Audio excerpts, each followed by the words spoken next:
Hi friends, ఈ రోజు మనం మిర్చి బజ్జీలు ఎలా చేసుకోవాలో చూసేద్దాం.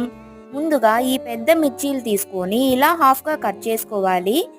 తర్వాత ఒక 2 స్పూన్స్ వాము, 1 స్పూన్ జీలకర్ర, టేస్ట్కి సరిపడా సాల్ట్, అలాగే 2 స్పూన్స్ శనగపిండి వేసుకొని మిక్స్ చేసుకొని దీన్ని మిర్చి పైన వేసుకోవాలి. అన్నీ ఇలాగే రెడీ చేసుకొని ఇంకో బౌల్లో శనగపిండి తీసుకొని కొద్దిగా salt, baking soda half spoon, కొన్ని వాటర్ పోసుకొని మిక్సింగ్ అంటూ కలిపేద్దాం. దీంట్లో మిర్చిని ముంచి ఆయిల్లో ఫ్రై చేసుకుంటే అంతే, రెడీ. ఆగండి, ఇంకా అయిపోలేదు. స్టఫింగ్ కోసం ఆనియన్, సన్నగా తరిగిన కొత్తిమీర, కొద్దిగా సాల్ట్, హాఫ్ స్పూన్ కారం, 1 spoon lemon juice, half spoon chaat masala వేసి మిక్స్ చేసి బజ్జీని కట్ చేసి మధ్యలో పెట్టేస్తే అంతే, వేడి వేడి మిరపకాయ బజ్జీలు రెడీ. ఈ వీడియో మీకు నచ్చినట్లయితే లైక్, షేర్ అండ్ సబ్స్క్రైబ్ చేసుకోండి.